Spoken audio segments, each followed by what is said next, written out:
Job करती थी parlour में, लेकिन बच्चे 2 हो गए तो बेबी सेटिंग नहीं मैनेज हुआ। उसके बाद मैंने घर में ही पार्लर किया। बिजनेस तो ये बहुत पहले से करते थे। प्रोडक्ट में बहुत ज़्यादा, जैसे आप लोगों को फर्स्ट टाइम समझ नहीं आ रहा क्योंकि पार्लर में प्रोडक्ट कुछ और यूज़ होते हैं और घर में हम कुछ और यूज़ करते हैं, तो नहीं समझ आते। हम यूज कर सकते हैं लेकिन हम लोगों को कैसे बताएं? पार्लर ब्यूटिशियन तो पार्लर की चीज़ें बताएगी ना। बट कुछ समय बाद ऐसा कुछ आया मेरी लाइफ में कि मुझे खुद को प्रॉब्लम हुआ, वो भी फेस पे। एक ब्यूटिशियन को कुछ फेस पे हो जाए तो समझ सकते हो कि कितना लोग उंगली उठाने वाले। यानी बिजनेस, नौकरी, जॉब के लिए भी कहीं जाऊंगी तो भी कोई नहीं देगा कि कुछ तो किया रहेगा जो साइड इफेक्ट हुआ है। लेकिन ऐसा कुछ नहीं था। इंटरनली कुछ प्रॉब्लम था। बाबू फीडिंग छोड़ने के बाद क्या हुआ था, हार्मोन इम्बैलेंस क्या, तो वो सीधा मेरे फेस पे हुआ। वो मैं विरार में कुछ दिन कराई दवाई, लेकिन वो समझ नहीं आया। फिर मुझे किसी के रेफरेंस से पता चला कि अंधेरी में डॉक्टर मारवा स्किन स्पेशलिस्ट हैं, उनके पास आप जाओ। सुबह 6 बजे मेरे हस्बैंड मुझे लेके निकलते थे और क्या ही बताऊँ, पूरे दिन वहीं जाता था। फर्स्ट विजिट का 2000 रुपीज़, सेकेंड विजिट का जितनी बार जाओ 1000 रुपीज़। उनकी दवाइयाँ विरार में मिलती नहीं थी, यानी मुझे वहीं के वहीं ले लेना रहता था मंथ भर की दवा। एक कैप्सूल 95 रुपीज़ का, वीक में 2 डेज खाना रहता है। 3 मंथ मैंने किया।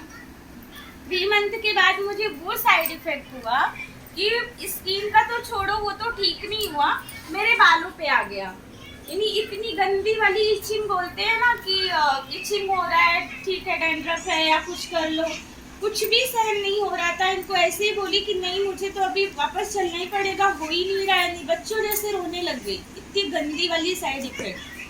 फिर वापस गई भाग के उनके पास, तो उन्होंने दवाई चेंज की और कुछ शैम्पू दिया, बोले लाइफ टाइम ये आपको लगाना पड़ेगा। लाइफ टाइम मतलब सोरियासिस का एक ये भी लक्षण है, तो ये कभी ठीक नहीं होता है। ये शैम्पू और ये कंडीशनर आप नॉर्मल शैम्पू से वॉश करो, उसके बाद इसको लगाना रहेगा। ये आपको हमेशा करना है। अब कब तक करना है, कब तक नहीं, कुछ नहीं। फिर मैं मतलब कितना केमिकल, मुझे भी पता है ना कि वो जो दे रहा है वो केमिकल है।